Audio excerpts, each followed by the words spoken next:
Hello, जय हिंद, नमस्कार दोस्तों। स्वागत है आपका अपने चैनल कलाम एजुकेशन क्लासेस पर।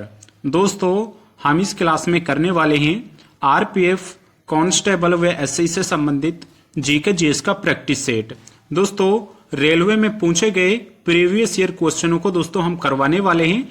साथ में दोस्तों नए एक्सपेक्टेड क्वेश्चन कैसे बन सकते हैं उन क्वेश्चनों को भी दोस्तों हम इस क्लास में करवाने वाले हैं। इसलिए दोस्तों क्लास आपके लिए बहुत ज्यादा इंपॉर्टेंट होने वाली है। तो चलिए दोस्तों अपनी क्लास को शुरू करते हैं। दोस्तों, उससे पहले अगर आप रेलवे के किसी भी एग्जाम्स की तैयारी कर रहे हैं तो दोस्तों आपके पास ये 4 बुक्स होना बहुत जरूरी है, जो कि दोस्तों railway maths, reasoning, general studies व जनरल साइंस। दोस्तों आपको इन चारों बुक्स में रेलवे के पूछे गए अभी तक के सभी क्वेश्चंस देखने को मिल जाएंगे। मात्र दोस्तों आपको अगर ये बुक्स चाहिए तो दोस्तों मात्र 99 रुपीज में आपको इन चारों बुक्स की ई बुक्स मिल जाएंगी। वहीं दोस्तों अगर आपको इन चारों बुक्स की दोस्तों ई बुक्स चाहिए तो आप इस व्हाट्सएप नंबर पर दोस्तों हमसे मैसेज कर सकते हैं। हम आपको दोस्तों इन चारों बुक्स की पीडीएफ दोस्तों प्रोवाइड करा देंगे। तो चलिए दोस्तों अब अपनी क्लास को शुरू करते हैं। दोस्तों हमारी क्लास का पहला प्रश्न है, 620 ईस्वी में दक्कन में चालुक्य साम्राज्य पर आक्रमण किसने किया, जिस पर पुलकेशिन द्वितीय का शासन था। दोस्तों 620 ईस्वी में चालुक्य साम्राज्य पर इनमें से किस शासक द्वारा आक्रमण किया गया था। राइट आंसर होगा ऑप्शन डी, हर्षवर्धन।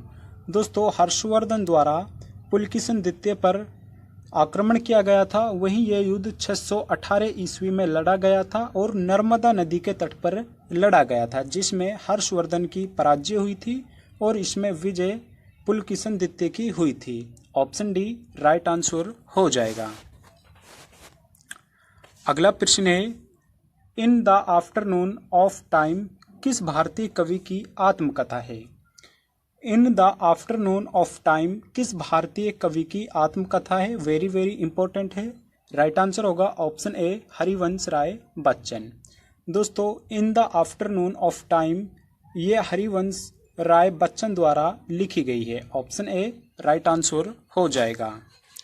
दोस्तों आपको क्लास में अंत में बताना है कि आपने इनमें से कितने क्वेश्चनों को सही किया है। अगला प्रश्न है, निम्नलिखित में से किस राज्य में दुनिया का सबसे बड़ा रामायण मंदिर बनाया जा रहा है। दोस्तों ये प्रश्न आपको आपके एग्जाम में देखने को मिलेगा, चाहे किसी भी शिफ्ट में आपके एग्जाम में आए, लेकिन आपको ये क्वेश्चन देखने को मिलने वाला है। दुनिया का सबसे बड़ा रामायण मंदिर किस राज्य में बनाया जा रहा है। राइट आंसर होगा ऑप्शन बी, बिहार राज्य में। दोस्तों दुनिया का सबसे बड़ा रामायण मंदिर बिहार राज्य में बनाया जा रहा है। इसके आगे आप वेरी वेरी इंपॉर्टेंट लिख लीजिए, क्योंकि ये क्वेश्चन आपको आपके एग्जाम में देखने को मिलने वाला है। अगला प्रश्न है, स्वतंत्रता से लेकर अब तक कितनी बार जनगणना हो चुकी है। दोस्तों स्वतंत्रता से लेकर अब तक कितनी बार जनगणना हो चुकी है। राइट आंसर होगा ऑप्शन सी, 7 बार। दोस्तों 1950 से लेकर 2024 तक कुल 7 बार जनगणना हो चुकी है। वहीं शुरू से 1872 से अगर अब तक लगाए तो कुल 15 बार जनगणना हो चुकी है। स्वतंत्रता के बाद कुल 7 बार, और जब से भारत में जनगणना पहली बार शुरू हुई थी उससे लेकर अब तक 15 बार जनगणना हो चुकी है। दोस्तों पहली बार जनगणना 1872 में लॉर्ड मेयो के कार्यकाल में कराई गई थी, लेकिन ये असफल रही थी। वहीं 1881 में ये नियमित रूप से लॉर्ड रिपन द्वारा कराई गई थी। चलिए अगले प्रश्न की ओर बढ़ते हैं।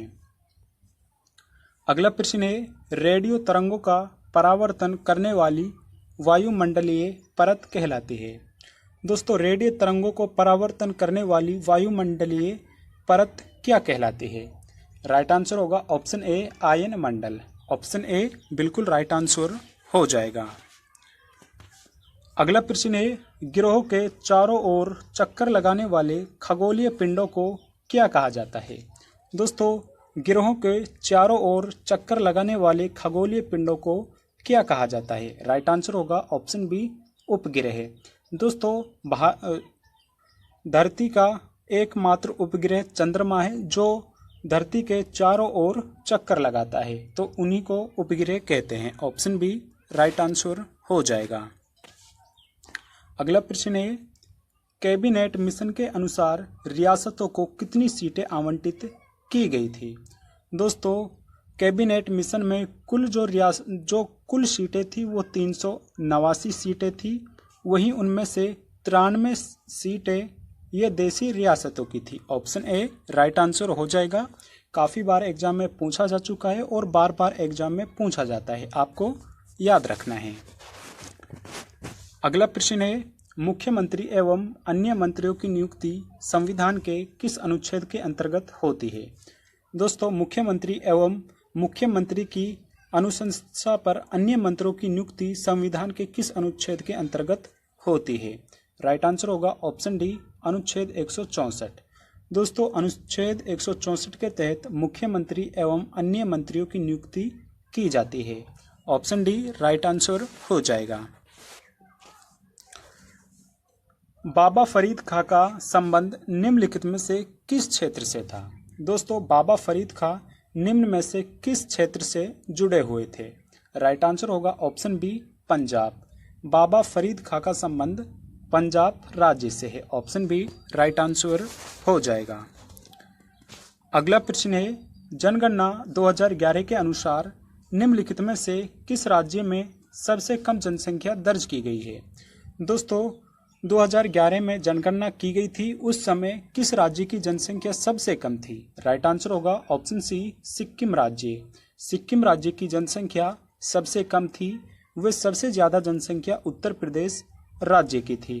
वहीं दोस्तों, पहले जो सबसे कम जनसंख्या थी वो सिक्किम थी। वहीं दूसरे नंबर पर मिजोरम, व तीसरे नंबर पर अरुणाचल प्रदेश था। आपको याद रखना है। अगला प्रश्न है, तारिक ए मुबारक शाही के लेखक यहया सरहिंदी किस काल में रहते थे? दोस्तों, तारिक ए मुबारक शाही यहया सरहिंदी द्वारा लिखी गई है। ये इनमें से किसके काल में रहते थे? राइट आंसर होगा ऑप्शन बी सैयद। सैयद के काल में तारिक ए मुबारक शाही लिखी गई और ये यहया सरहिंदी द्वारा लिखी गई थी। अगला प्रश्न है, भारत की संसद द्वारा शिक्षा का अधिकार अधिनियम कब लागू किया गया था? दोस्तों, शिक्षा का अधिकार 86वां संविधान संशोधन कर वर्ष 2002 में लागू किया गया था, लेकिन ये पूर्णतः 4 अगस्त 2009 से लागू किया गया था। डेट इंपॉर्टेंट है, आपको याद रखनी है। अगला क्वेश्चन है, सूफी संत ख्वाजा मोइनुद्दीन चिश्ती का मकबरा कहाँ स्थित है? दोस्तों, वेरी इंपॉर्टेंट प्रश्न है। ख्वाजा मोइनुद्दीन चिश्ती ये गौरी के साथ भारत में आया था और जो इसका मकबरा है वो अजमेर में है। ऑप्शन सी राइट आंसर हो जाएगा। अगला प्रश्न है, भारत के निर्यात आयात एग्जिम बैंक की स्थापना किस वर्ष हुई थी?